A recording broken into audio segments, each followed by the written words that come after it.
Service is charged with enhancing public utilities to rural areas in the United States via public-private partnerships. Prior to his appointment, Mr. Adelstein served as a commissioner of the Federal Communications Commission from 2002 to 2009. Welcome, sir. Well, thank you, Madam Chairwoman, Ranking Member Graves, and members of the committee. We're certainly appreciative of the opportunity to testify here today, and it's a special honor to appear with my good friend, Assistant Secretary Larry Strickling, who has done such an outstanding job of leading the NTIA, and it's a real tribute to his leadership and our good working relationship that we've worked so seamlessly together, as he noted, and make sure these programs are coordinated from top to bottom.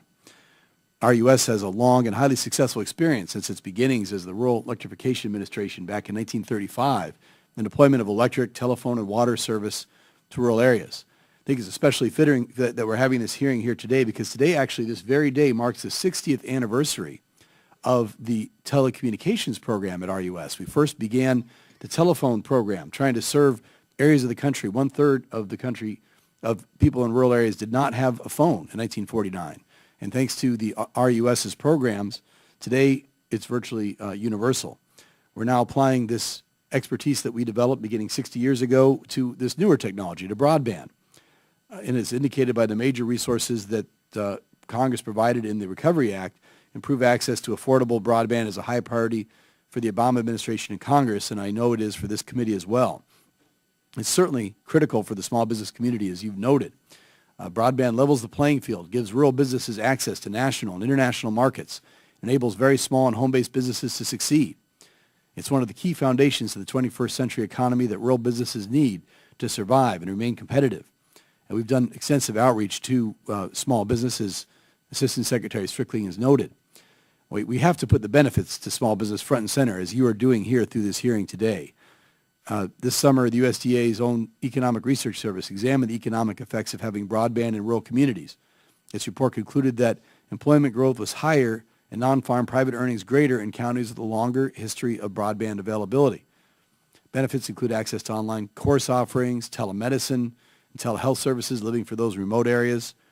Agricultural producers and farm-based businesses are also more reliant on internet access to conduct sales transactions, advertise their businesses, and monitor real-time changes in commodities markets and tracking global crop prices. It's clear that broadband access is a necessary component for sustainable growth in rural communities.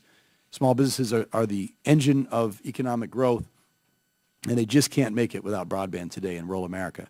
So we need to make sure that small businesses in rural America have every bit as much access to broadband as those in any other parts of the country if our overall economy is to survive and to thrive and our growth is to be maximized. This isn't just an issue for rural areas. The success of rural small business is an issue of concern to our overall economy. We're seeing jobs outsourced overseas at a time when they should be insourced to rural parts of the United States. But that can't happen if they have broadband in Korea, but they don't have it in rural Alabama.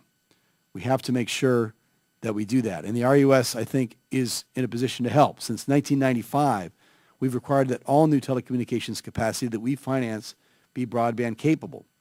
Our Community Connect and distance learning and telemedicine programs are examples of highly successful and oversubscribed programs that are key in the ability of rural areas to attract and retain small business. The USDA Broadband Loan Program, which was created in the 2002 Farm Bills, provided over $1.1 billion to more than 90 broadband projects in rural communities spanning 42 states. 36% of those loans have gone to startup companies, many of which, of course, are small businesses. So we know how to work with small business. We like to do it. We like to work with startups. And on top of that, we provided $4.4 billion in loans since 2001 through our regular program for broadband-capable infrastructure. Now, the Recovery Act marks a huge new chapter for us in this effort. Since its enactment, we've worked side by side with our partners at NTIA, the White House, the FCC, and throughout the administration to fulfill the President's vision of promoting broadband access to every part of the United States. The collaboration we've seen has really been unprecedented. So the RUS and NTIA are now engaged in our respective reviews of applications for over $28 billion in funding requests. And we're using the 75 years experience that we have in lending to rural America. We have less than a 1% default rate for our telecommunications portfolio. So I think you're having a hearing you had a hearing last week on capital formation and capital availability. And we are at a time when most lenders are reluctant to extend loans.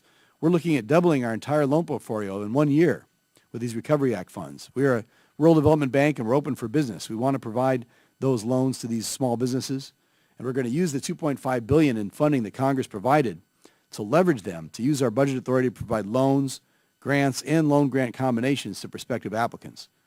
We hope to stretch this $2.5 billion significantly to facilitate the deployment of broadband technology as far and wide as we can. We're now in the process of evaluating first-round applications and expect to begin issuing awards shortly. Our initial plan might have moved back by a few weeks, but we still hope to make announcements within a month of when we originally planned. Well over half of the investment that we have is planned for the second round. So the concerns that you raised today and the changes we make can be applied in future rounds of funding. I think we should continue to plan to combine our plan for second and third rounds into a single round in order to give applicants additional time to create strong proposals and to ensure that we're able to meet the goal of obligating all funds by September 2010. And we certainly do need to streamline the process as you indicated. We want to make this as easy for small business as we possibly can, and we understand some of the challenges that they have faced in the application process.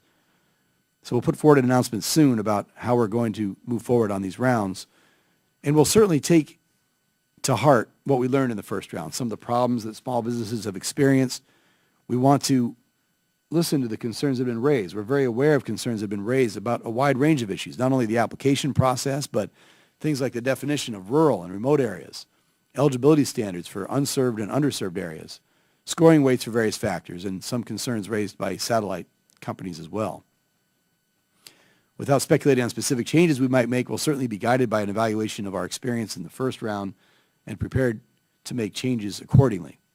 So we certainly welcome your input from this committee on how we can best move forward and apply the lessons learned in round one toward the work ahead of us in the next round, which we anticipate in the coming months.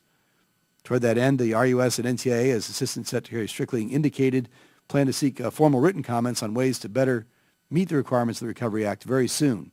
We will release a request for information shortly to gather that information, and certainly welcome the committee's input on that.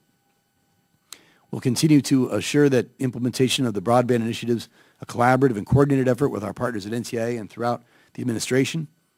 It's certainly an honor and a privilege to work with you on behalf of the 65 million Americans who live in rural America. We look forward to continuing to work closely with Congress in making affordable broadband service widely available throughout the country. Thank you again for the opportunity to testify, and we'd be happy to answer any questions you may have. Thank you.